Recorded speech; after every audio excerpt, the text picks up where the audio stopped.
You have been taught a devastating lie. From the moment you were old enough to understand human interaction, you were conditioned to believe that to be valued, you must be present.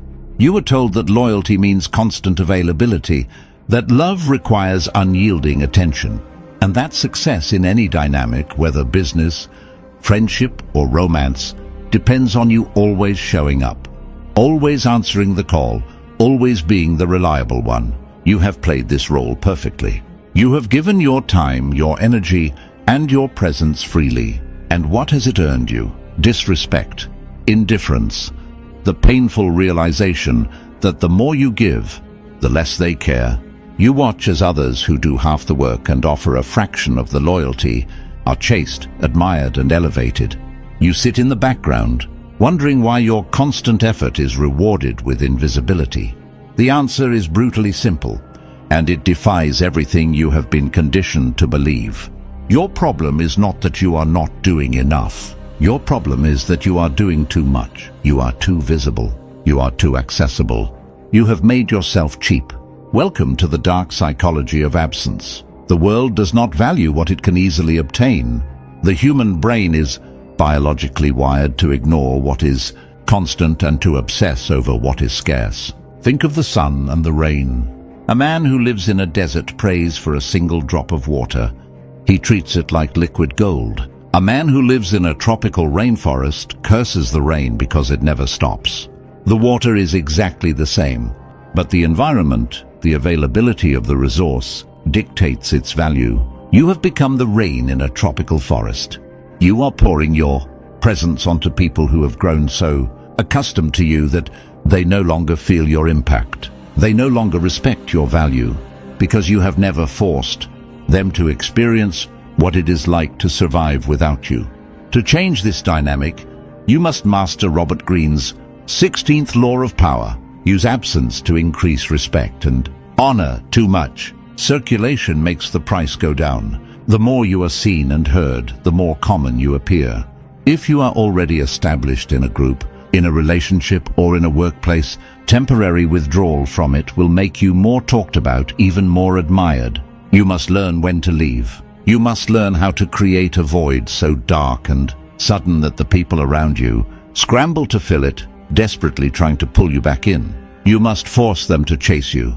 Later in this video, I am going to reveal a highly specific psychological trigger, the exact moment you must pull away to guarantee they will follow. I will show you the exact mechanism of the withdrawal phase that flips the power dynamic instantly, turning you from the pursuer into the prize. If you miss this crucial timing, your absence will just look like defeat.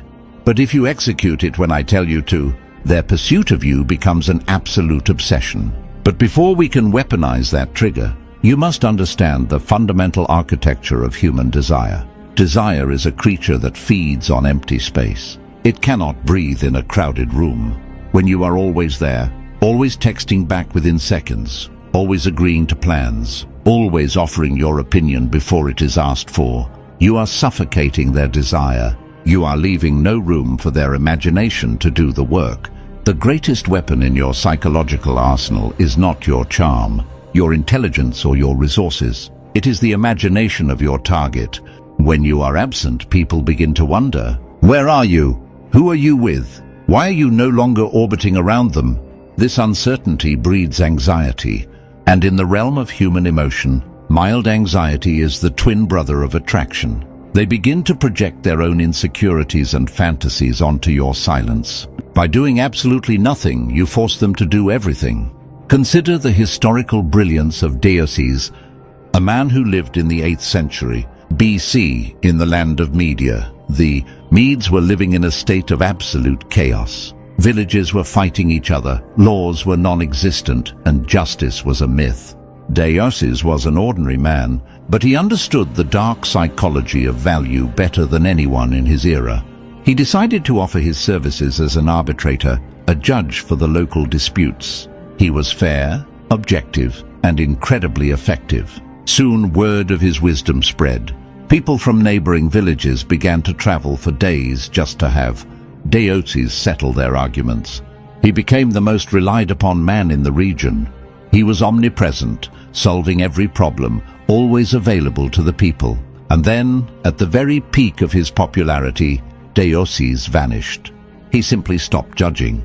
He retreated to his home and refused to hear another case. He told the people that he had spent too much time solving their problems and was neglecting his own life. The result was immediate and catastrophic for the Medes. The chaos returned, worse than before.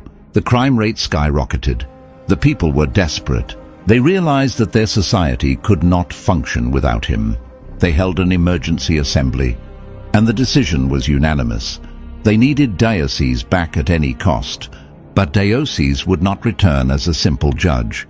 His absence had elevated his perceived value to astronomical heights. Because he had taken himself away, the people were forced to chase him, begging him to rule over them. They did not just give him his job back. They built him a massive palace, gave him absolute power, and crowned him the first king of the Medes. Deioces did not demand the crown. He did not fight a war for it. He manipulated the supply and demand of his own presence. He gave them a taste of order, and then he starved them of it. He forced them to chase him by utilizing the overwhelming power of absence. You must apply this exact framework to your modern life. You are likely stuck in the first phase of Deioces' strategy. You are being the good judge. You are being the reliable friend, the dedicated employee, the loyal partner. You have established your value, but you have forgotten the second, most critical step, the withdrawal. You are waiting for them to recognize your worth and hand you the crown. But human nature does not work that way. People do not appreciate what they have until it is threatened or taken away. As long as you are always available, you are a commodity. Commodities are easily replaced. You must transition from a commodity to a necessity, and the only bridge between the two is absence. But let me be absolutely clear. Absence only works if your presence actually matters. If you are incompetent, annoying, or entirely unmemorable, your absence will not be felt. It will be celebrated. You must first create value. You must be the person who brings insight, calmness, or undeniable utility to the table. You must be a source of something they crave, whether that is emotional validation, intellectual stimulation, or material advantage. You give it to them consistently enough to create a habit, a dependence. You let them get comfortable. You let them assume that you will always be the reliable source of this energy. And then, without warning, without anger, and without explanation, you step back. You do not announce your departure.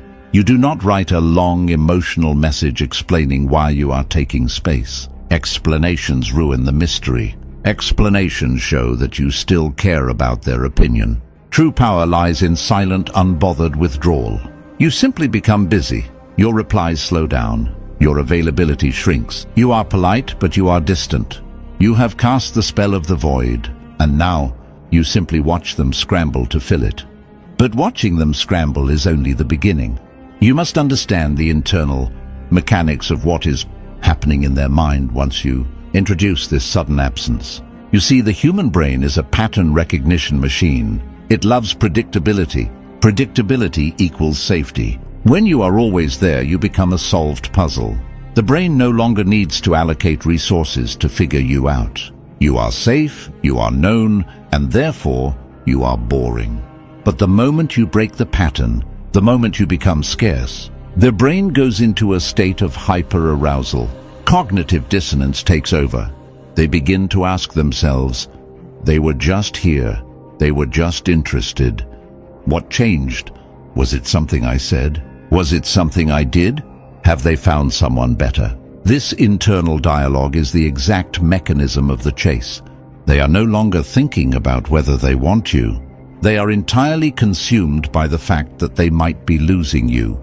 Earlier, I promised to reveal the exact moment, the highly specific psychological trigger when you must pull away to guarantee this obsession. Most people fail at the psychology of absence because their timing is completely wrong. The amateur withdraws when they are angry. They pull away after an argument or when they feel neglected, hoping the other person will notice their bad mood and come to comfort them. This is weak. This is predictable. When you withdraw after a negative interaction, the other person expects it.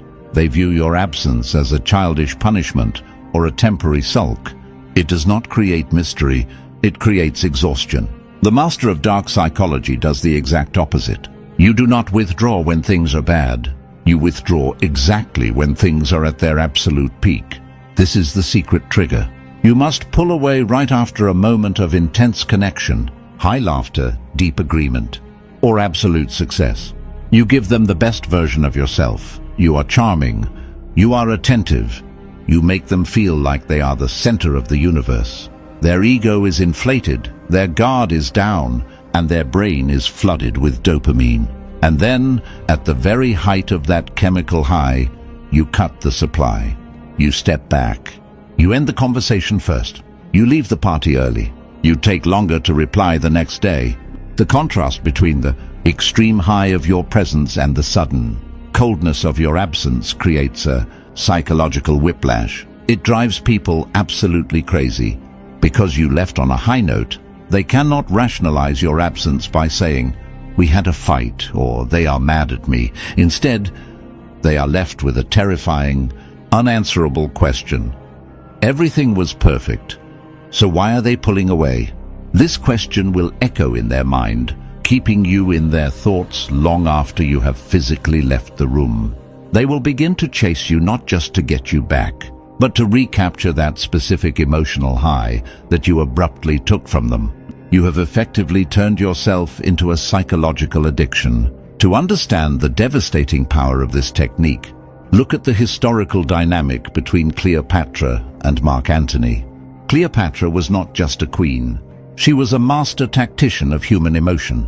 When Antony arrived in Egypt, she did not just greet him, she overwhelmed his senses. She provided a level of luxury, entertainment, and undivided attention that he had never experienced in the rigid, militaristic world of Rome. She became his favorite companion, his confidant, the source of his greatest joy. She brought him to the absolute peak of emotional and physical satisfaction, and then she would tactically withdraw. She would suddenly become engaged in the duties of her kingdom. She would become distant, unavailable, shrouded in the mysteries of the Egyptian court. She let him feel the cold, boring reality of his own existence without her. The contrast was unbearable for him. Antony, a hardened Roman general who commanded legions and conquered nations, abandoned his duties, his political alliances, and eventually his own empire just to chase her. He was addicted to the contrast. He was chasing the high that only she could provide, and he was terrified of the void she left when she pulled away. Cleopatra understood that if she had been constantly available, Antony would have eventually grown bored and returned to Rome. By mastering the art of absence, she forced one of the most powerful men in the world to become her desperate pursuer. You must become the architect of this contrast in your own life. Think about the concept of intermittent reinforcement. Psychologists have long known that if you reward a behavior every single time, the subject eventually loses interest. But if you reward the behavior randomly, sometimes giving a massive reward and other times giving nothing at all, the subject becomes obsessed. This is the psychology behind slot machines, and it is the exact same psychology that governs human relationships. If you are always rewarding people with your presence, your immediate replies, your constant validation, you are a broken slot machine that pays out on every pull. There is no thrill. There is no chase. You must become unpredictable. Sometimes you are the most engaging person in the room. You listen intently, you validate their thoughts, you make them feel powerful. And other times you are physically present but mentally thousands of miles away. You are polite but brief. You are unreachable. This intermittent availability forces them to work for your attention. It forces them to constantly evaluate where they stand with you. It forces them to invest their own mental energy into the relationship. And here is the darkest truth of human psychology. People do not fall in love with or respect what you do for them. They fall in love with and respect what they have to do for you. The more effort they invest in chasing your attention, the more valuable you become in their eyes. But as you begin to apply this law, as you start to pull back and watch them step forward, you will encounter a dangerous illusion. You will see them starting to text more. You will see them making an effort to schedule plans. You will notice their tone changing, becoming more respectful, more eager. The chase has begun. The strategy is working, but this is exactly where 90% of people fail. They get excited. They see the target chasing them, and their ego feels validated. And what do? They immediately drop the act. They rush back in, offering all their time and presence once again, thinking the game has been won. This is a fatal mistake. Winning the chase is not the end of the game. It is the most fragile moment of the entire power dynamic. If you reward their initial pursuit by instantly returning to your old, overly available self, you will shatter the illusion. You will prove to them that your absence was just a temporary trick, a manipulation. Their respect for you will drop faster than it did before, and they will never chase you again. In the final part of this video, I am going to reveal exactly how to handle the moment they come back to you. I will show you how to maintain the power once the chase has begun, how to slowly dole out your presence so they remain in a permanent state of pursuit, and the one fatal word you must never say when they ask you where you have been. You have learned how to start the fire. Now you must learn how to control the burn.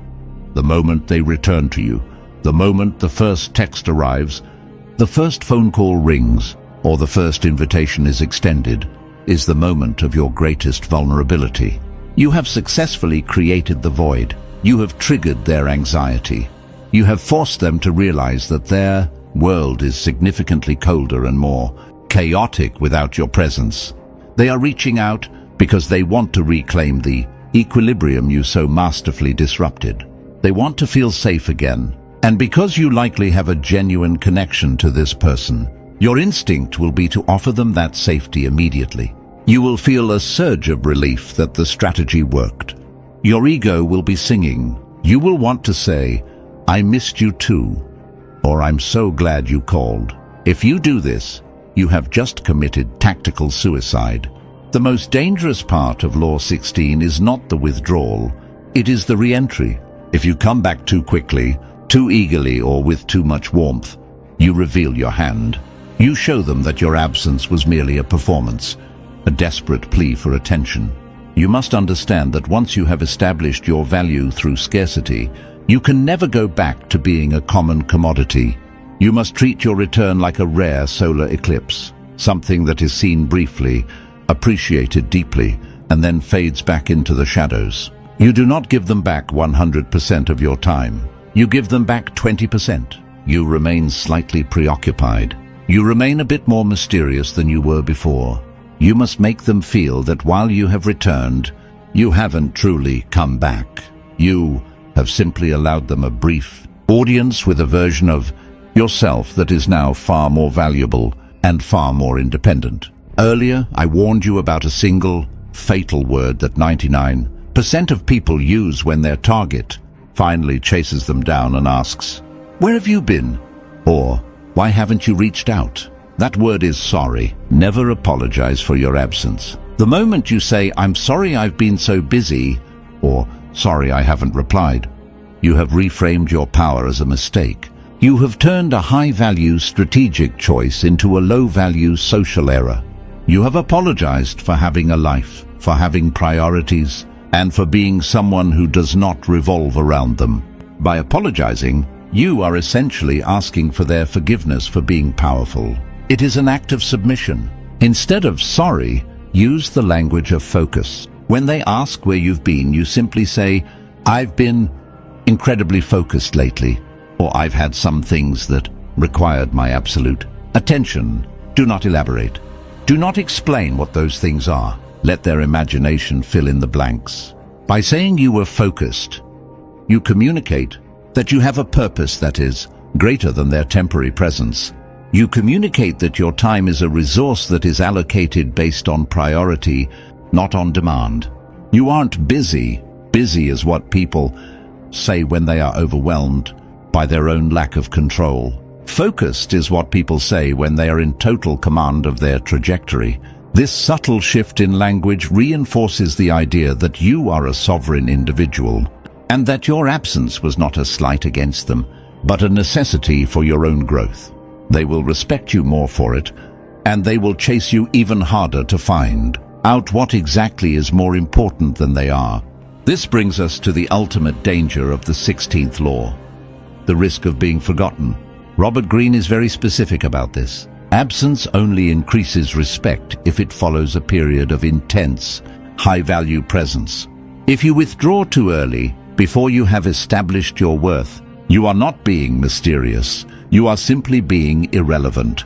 People cannot miss what they never truly valued. But there is a second risk. If you stay away for too long, the fire of their obsession might burn out and turn into the cold ash of resentment or indifference. The human heart can only endure so much neglect before it protects itself by moving on. You must master the pulse of presence and absence. You are like a master musician who knows that the silence between the notes is what makes the melody beautiful. But if the silence lasts too long, the audience leaves the theater. You must learn to read the room. When you see that their pursuit is becoming frantic, when their messages turn from curious to desperate, that is when you offer a small, high-quality dose of your presence. You reward the chase just enough to keep the hope alive, but never enough to satisfy the hunger. You keep them in a permanent state of almost having you. This is the psychological sweet spot where respect, honor, and obsession coexist. Think of the great luxury brands of the world. Ferrari does not build enough cars for everyone who wants one. They intentionally build one less than the market demands. They force their customers to wait, to pass through rigorous vetting processes, and to pay exorbitant prices just for the privilege of ownership. They understand that if every person on the street owned a Ferrari, the brand would die. Its value is not in the engine or the leather. Its value is in its rarity. You are a luxury brand. You are not a public utility. You do not owe anyone a constant connection. Your presence is a gift, and like any gift, its value is determined by how often it is given. As you move through the world with this newfound understanding, you will begin to see the power dynamics in every room you enter.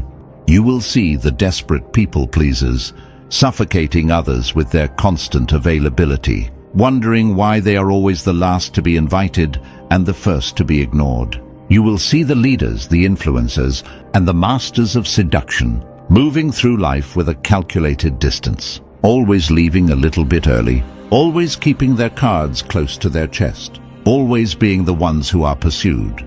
The choice is yours. You can continue to be the rain, pouring yourself out until you are nothing but a puddle on the ground to be stepped on, or you can become the desert well, the hidden, rare, and life-giving source that men will travel across oceans and sandstorms just to find. The world will treat you exactly how you teach it to treat you. If you teach the world that you are always available, it will treat you as a servant. If you teach the world that you are scarce, it will treat you as a king. You now hold the keys to the most powerful law of human interaction. Use it with precision. Use it with discipline. And above all, use it with the understanding that once you have seen the truth of how people are manipulated by absence, you can never go back to being the one who chases. The game has changed. From this moment on, you are the prize. But remember, power is a lonely path.